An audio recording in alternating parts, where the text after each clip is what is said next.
Hello and welcome to the final part of this project. Most of the video is all about the final hollowing out and the sanding down, so it's not exactly the most interesting of videos, but as I'm sure most woodturners know, the final product that you turn out is all down to the preparation before you put the finish on, and that's what this video is mainly about.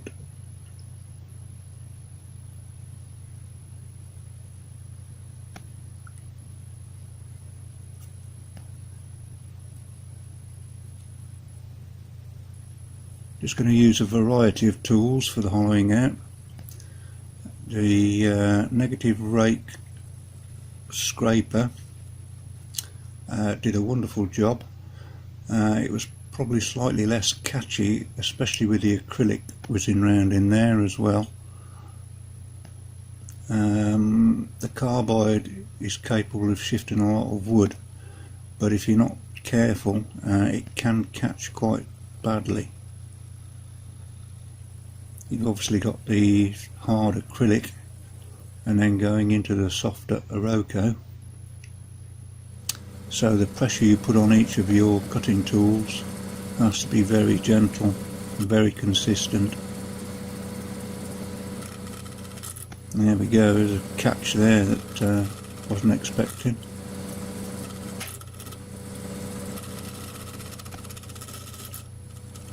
And there.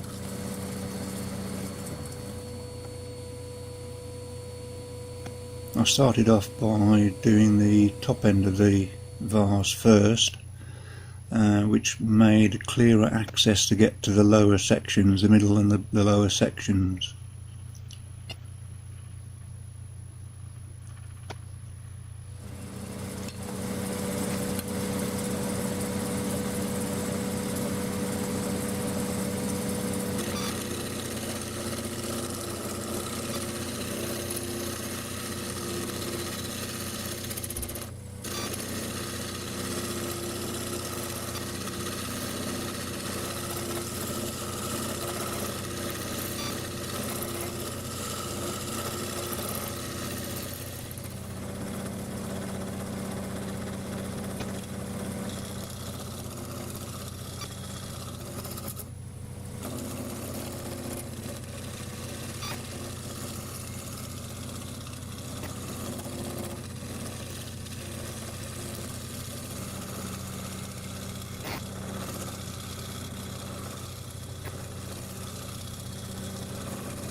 These are all very fine and delicate cuts.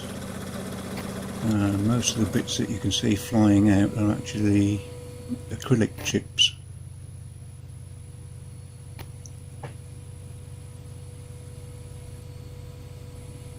Here I'm having to do a bit of Heath Robinson to the old banjo. It wouldn't quite extend to the full centre of the bedways, so I had to tilt the back up to get the extended rest in. And there I'm just using the tool as a depth gauge. Make sure I don't go too deep.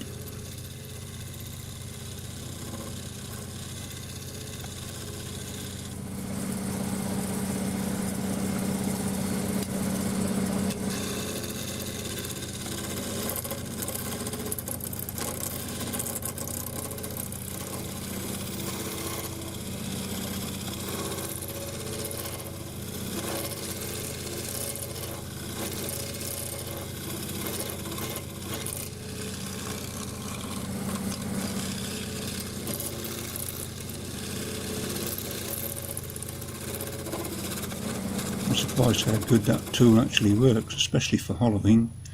I did make it specifically to do this project, but I've used it several times on different projects, and it's a pretty much go-to tool if I've got to do any hollowing work. Surprised me anyway. I will be making some straighter versions for external scraping as well, see how they get on. The tip is a Robert Sorby teardrop cutter of high-speed steel. His old helmet putting his oar in again. Bless him.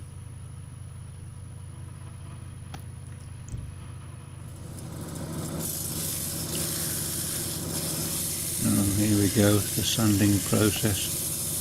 Everybody's favourite. I'm going to start off with 120,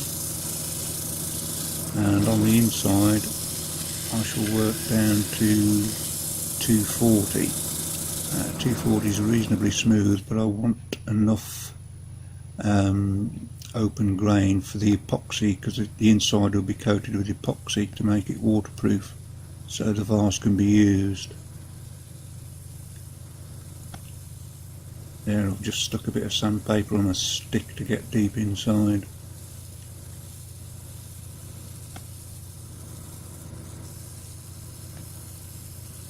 The actual rim for about 3/4 of an inch inside, that will be finished with microcrystalline, the same as the outside of the vase, and the epoxy will go from there down into the bowl of the vase.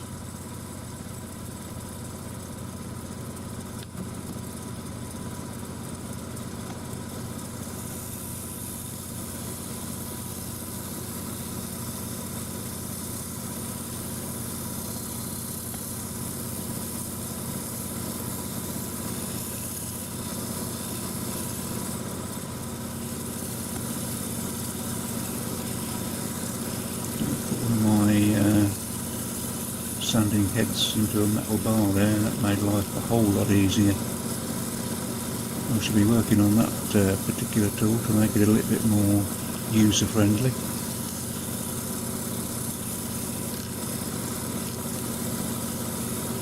I'm probably going to do a series of tool construction. I do make a lot of my own stuff. I mean, it was a tight kit, you might buy it.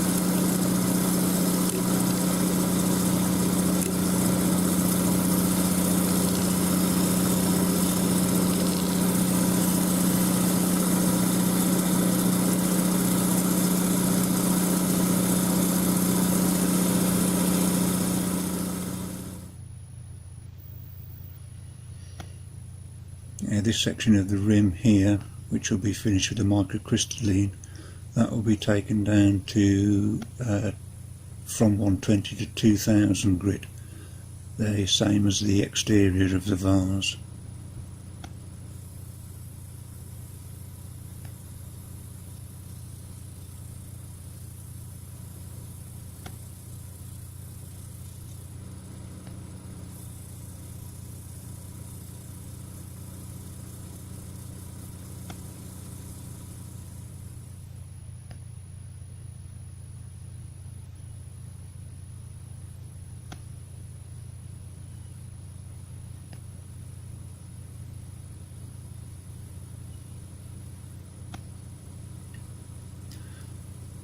The vase is a gift for my in-laws, and anything that goes out of the workshop that is going to somebody else obviously has to be finished to the best possible degree.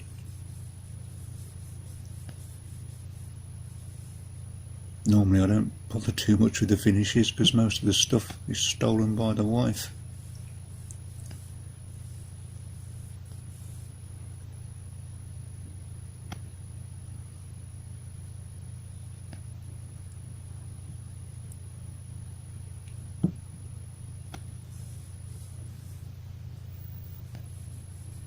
That's some sanding sealer going onto the rim there and just a little way in.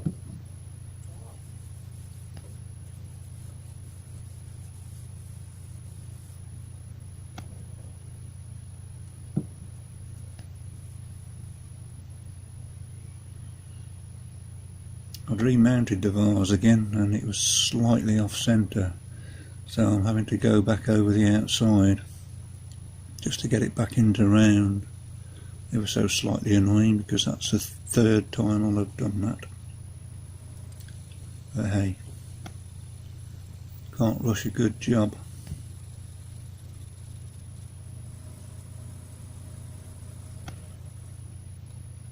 Obviously once that's done it'll be going through the relevant grits from 120 down to 2000 and then get the finish reapplied.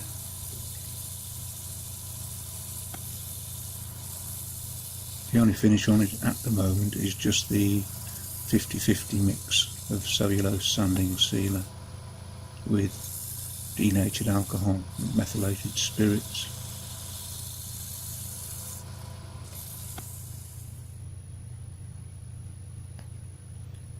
Just sanding off there with the grain, but mainly on the acrylic to try and get rid of any scores and scratches that have made its way onto the acrylic. I want to be able to see through there. They become sites for water level for the vase. So I don't really want them cloudy.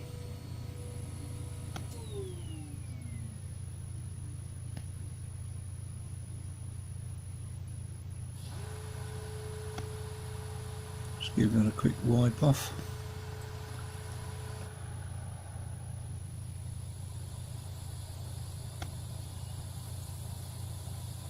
Here we go with the first main coat of sanding sealer.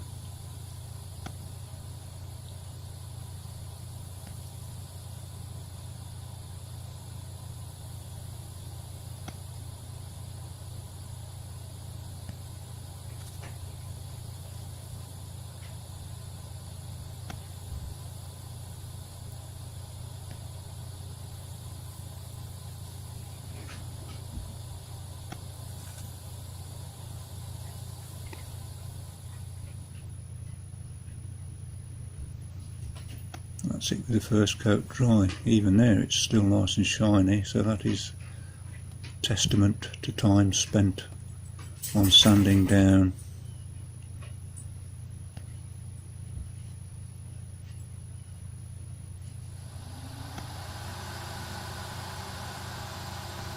That's the 0000 wire wall, just denibbing.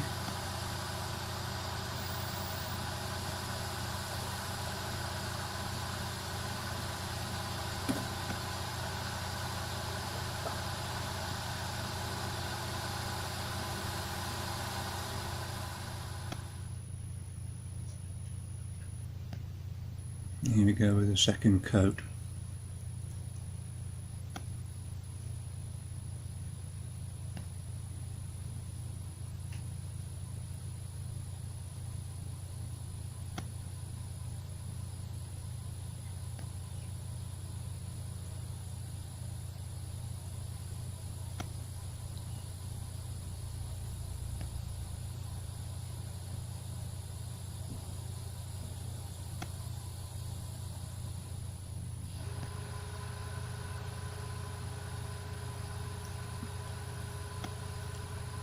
Here we go with a coat of Polar Shine. It's a product from Merca, and it's an excellent finishing compound, especially if you've got acrylics or resin involved in your project.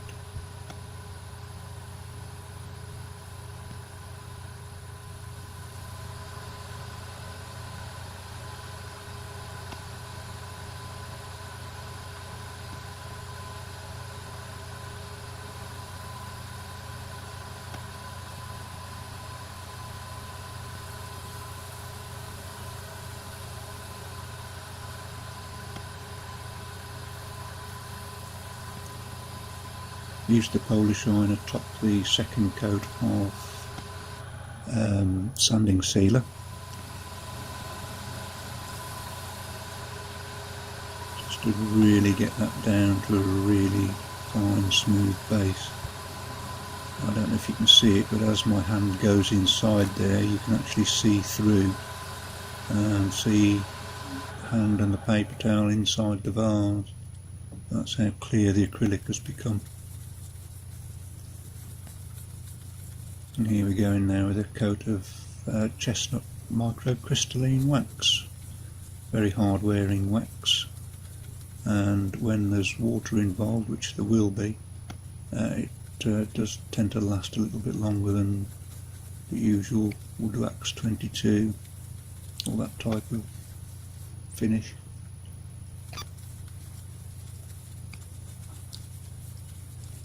Apply it liberally and leave it for 10-15 minutes to harden off.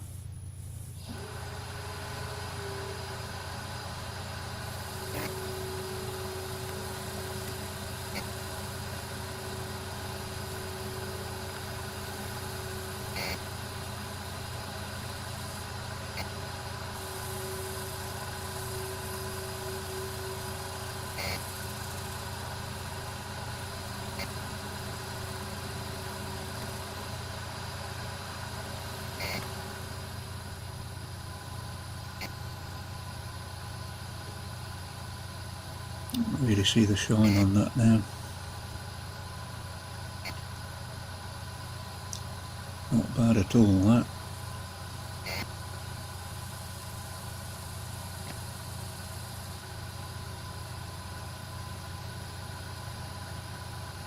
As I say, a testament to the amount of work, preparation work put into it.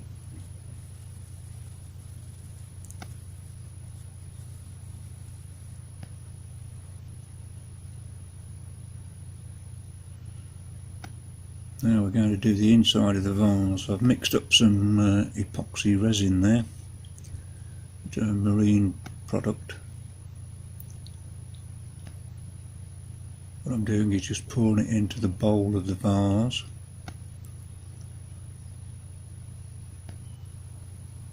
And then I should be just gently swirling it round so it just comes up to the lip on the inside where the microcrystalline finishes. Just very slowly turn that round so it gets a good thick coverage.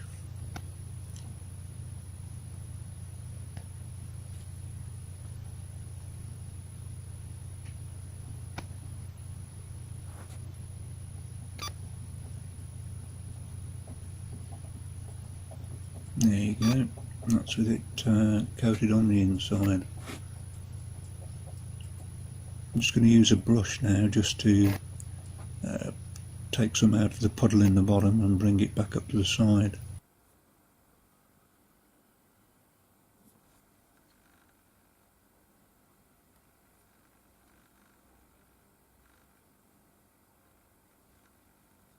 The puddle that's left in the base will actually stay there, and it'll act as an extra adhesion between the base and the stem of the vase.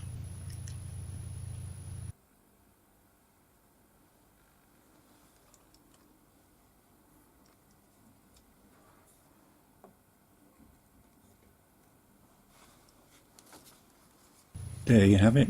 Thanks very much for watching.